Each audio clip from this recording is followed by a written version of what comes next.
بسم اللہ الرحمن الرحیم۔ السلام علیکم دوستو، میں محمد عثمان آپ کی خدمت میں حاضر ہوں۔ ایک بہت ہی سیریس ایشو آج آپ کے سامنے لے کے آ رہا ہوں۔ تحریک لبیک پاکستان کے سربراہ مولانا خادم حسین رضوی صاحب کے صاحبزادے کو گرفتار کر لیا گیا۔ اس کے بعد پورے ملک کے بیچ میں جگہ جگہ ہنگامے پھوٹ پڑے اور رستے بلاک کر دیے گئے۔ حکومت نے تحریک لبیک پاکستان کے ساتھ ایک معاہدہ کیا تھا کہ فرانس کے سفیر کو وہ ملک بدر کر دیں گے، لیکن انہوں نے ایسا نہیں کیا۔ پھر دوبارہ معاہدہ کی تجدید ہوئی اور اس کی تاریخ جو تھی آخری، وہ 20 اپریل 2021 تھی۔ تحریک لبیک پاکستان والوں نے کہا کہ اگر اس کے بعد بھی انہیں نہ نکالا گیا تو 21 تاریخ کو وہ ہنگامہ کریں گے اور احتجاج کریں گے۔ احتجاج کرنے کا ان کا جو خفیہ پروگرام تھا وہ یہ تھا کہ GHQ کے سامنے دھرنا دیں گے۔ خفیہ اداروں کو اس کی خبر لگ چکی تھی تو انہوں نے ان کو گرفتار کر لیا۔ اب اس کے بعد ہوا کیا کہ پورے ملک میں ہنگامے پھوٹ پڑے، سڑکیں بلاک ہیں، منڈیاں بند ہیں، مارکیٹیں بند ہیں، لوگ رستوں میں پھنسے ہوئے ہیں۔ ذمہ دار اس کا کون ہے؟ سب سے پہلے تو اس کی ذمہ داری میں حکومت کے اوپر ڈالوں گا کہ حکومت نے ایسا معاہدہ کیا ہی کیوں جو وہ پورا نہیں کر سکتی تھی۔ تو اس کے بارے میں کافی لوگوں نے جواب دیا کہ تحریک لبیک پاکستان والے جو تھے اس ٹائم دھرنا دے رہے تھے اور ان کو صرف دھرنے سے ہٹانے کے لیے عارضی طور پر ایک معاہدہ کر لیا گیا، جو کہ حکومت نے بہت غلط کیا۔ اگر آپ ایسا نہیں کرنے والے تھے تو آپ کو معاہدہ بھی نہیں کرنا چاہیے تھا۔ اب دوسری طرف آتے ہیں تحریک لبیک پاکستان والوں کی طرف۔ ناموس رسالت صلی اللہ علیہ وآلہ وسلم کے لیے ہم سب مسلمانوں کی جان بھی قربان ہے۔ رسول اللہ صلی اللہ علیہ وسلم نے فرمایا، تم میں سے کوئی بھی سچا مومن تب تک نہیں بن سکتا جب میں اس کے لیے اس کی مال اولاد اور اس کے ماں باپ سے بھی زیادہ عزیز نہ ہو جاؤں۔ اسی لیے صحابہ کرام رضی اللہ عنہم کہتے تھے کہ رسول اللہ صلی اللہ علیہ وسلم آپ پر ہمارے ماں باپ بھی قربان، ہماری آل اولاد، ہمارے بچے، ہمارا کاروبار، ہر چیز رسول اللہ صلی اللہ علیہ وسلم کی حرمت کے لیے قربان ہے، اور اس میں کسی مسلمان کو کوئی شک نہیں، چاہے وہ کسی بھی سیاسی جماعت سے تعلق رکھتا ہو یا نہ رکھتا ہو، اس کا دینی رجحان ہو یا نہ ہو، ہر مسلمان رسول اللہ صلی اللہ علیہ وسلم کی حرمت کی خاطر کٹ مرنے کو پوری طرح ہر وقت تیار رہتا ہے، اور اس میں بالکل بھی کوئی شک نہیں ہے۔ لیکن اس کے بیچ میں میرا کچھ دوستوں سے پوچھنا ہے جو رستے روک کے گاڑیاں توڑ رہے ہیں، شیشے توڑ رہے ہیں، وہ کیا فائدہ کر رہے ہیں اسلام کا؟ جو اسلام کے دشمن ہیں وہ تو یورپ میں بیٹھے ہوئے ہیں، بھارت میں بیٹھے ہوئے ہیں، اسرائیل میں بیٹھے ہیں، پاکستان میں بھی بیٹھے ہیں، لیکن آپ نقصان ان کا نہیں کر رہے۔ آپ نقصان امت محمدی صلی اللہ علیہ وسلم، رسول اللہ صلی اللہ علیہ وسلم کی امت کا نقصان کر رہے ہیں۔ گاڑیاں کس کی توڑ رہے ہیں؟ امتیوں کی گاڑیاں توڑ رہے ہیں۔ میں آج صبح بازار جانے کے لیے نکلا تو اس وقت کوئی احتجاج نہیں ہو رہا تھا۔ جب واپس میں آ رہا تھا تو پوری طرح سے لاہور رنگ روڈ جو ہے وہ ٹرکوں کی لائنیں لگی ہوئی تو پوری طرح سے بند تھا۔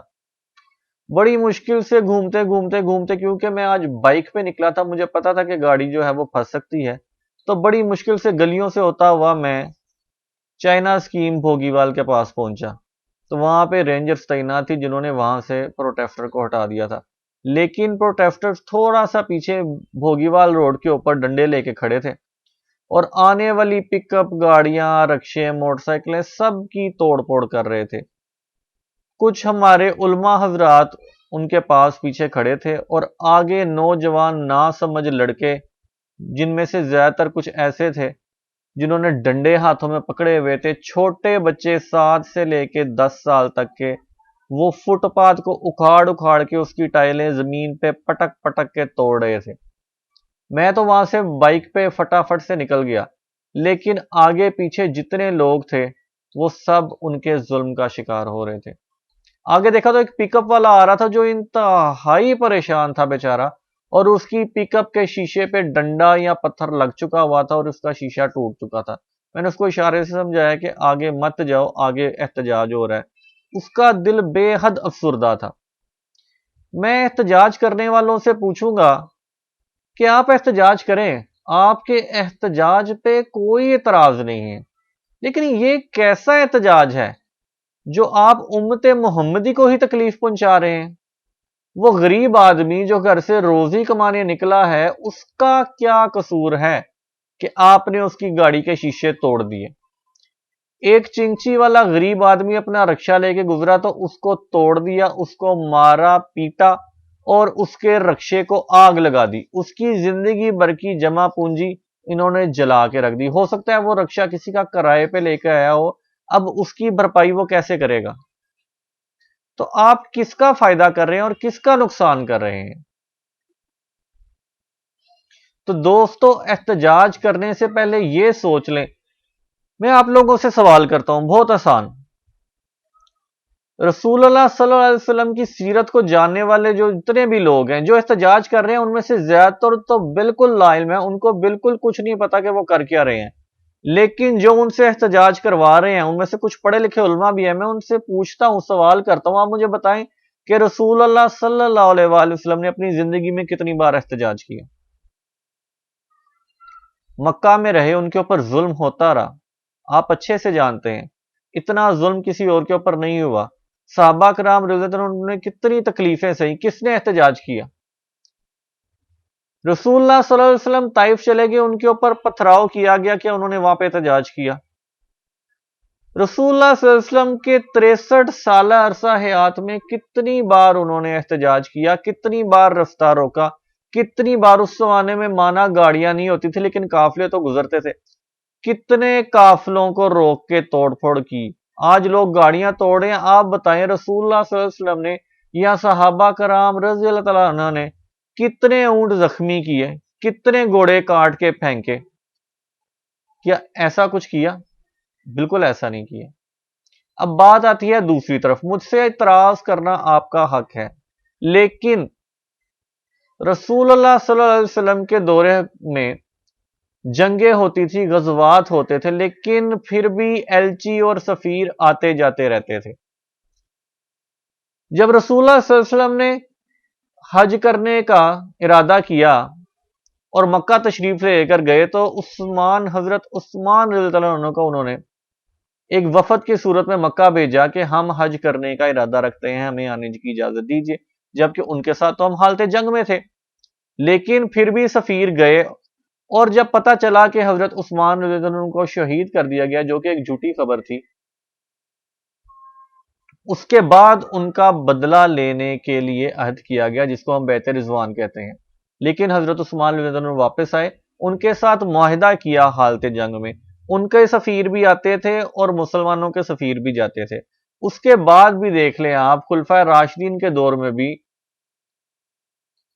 کیسر و کسرا روم کے ساتھ اور ایران کے ساتھ جنگیں ہوتی رہی، لیکن سفیر آتے رہے جاتے رہے، ایلچی جاتے تھے آتے تھے۔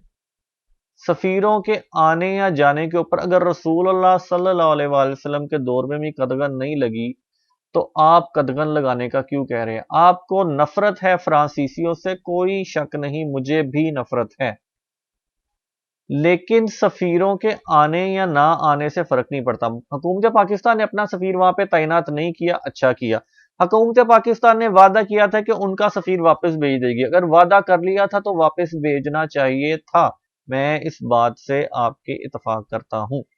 لیکن اگر سفیر نہیں بھیجا، آپ کے ساتھ وعدہ خلافی کی ہے، آپ نے احتجاج کرنا ہے، آپ حکومت کے پاس جا کے اپنے مطالبات لے کے جائیں۔ عوام نے آپ کا کیا بگاڑا ہے؟ ایمبولنس کی جو ہے گاڑیاں وہ جا رہی ہیں، مریض بیچ میں مر رہے ہیں، ان مریضوں نے آپ کا کیا بگاڑا ہے؟ جو لوگ مر گئے ہیں ان کے قتل کا ذمہ دار کون ہے؟ خدا کا خوف کیجئے، آپ کے جذبات اچھی طرح سے ہم سمجھتے ہیں، لیکن اپنے جذباتوں کے بیچ میں امت محمدی صلی اللہ علیہ وسلم کا نقصان مت کیجئے، خدا کے واسطے لوگوں پر ظلم مت کیجیے۔ آپ نے جو کرنا ہے احتجاج کریں، آپ کا حق ہے، آپ سفیر کو بدر کرنے کا مطالبہ کریں اور اس کو کر بھی دیں، لیکن یہ سارے کام ان کے ساتھ کریں جو صاحب اقتدار ہیں، عوام کو خدا را بخش دیں۔